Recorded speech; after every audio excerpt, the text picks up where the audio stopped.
আল্লাহর এক বান্দা ছিল নামাজের সিজদায়। আল্লাহ ডাক দিয়ে বলে, বান্দা, তুই যতই নামাজ পড় আর যতই সিজদা কর, তোর ঠিকানা জাহান্নাম। এ কথা শুনে বান্দাটি বলতেছে, আলহামদুলিল্লাহ।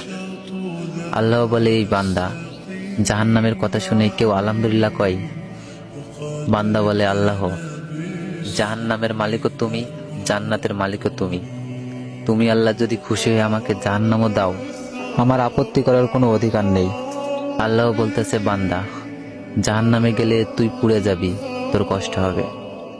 বান্দা বলতেছে, আল্লাহ, কষ্ট শুধু আমার হবে না, তোমারও হবে। আল্লাহ বলে, বান্দা, তুই পুড়বি জাহান্নামে, আমার কষ্ট কেন হবে? বান্দা বলে, আল্লাহ, মায়ের কোলে সন্তান যদি পানিতে পড়ে যায়, তাহলে দুনিয়ার কোনো মাই যেমন দূরে দাঁড়িয়ে থাকতে পারে না, দৌড়ে গিয়ে বাচ্চাকে কোলে নেয়, আমার বিশ্বাস ওই মায়ের চেয়ে কোটি কোটি গুণ দয়া তোমার বেশি।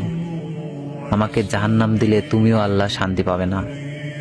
আল্লাহ বলে, বান্দা, এই দলিল তুই কই পাইলি?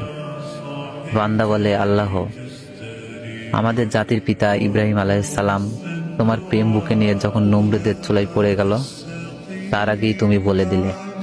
আমার দিকে তাকিয়ে দেখো, আমার কলেজা ভরে শুধু তুমি আছো, আর অন্য কারো জায়গা নাই। আল্লাহ বলে, বান্দা, আমার প্রেমের ভক্তি নিয়ে যদি কেউ জাহান্নামেও যায়, আমি জাহান্নামকেও জান্নাত বানিয়ে দিব। সুবহানাল্লাহ।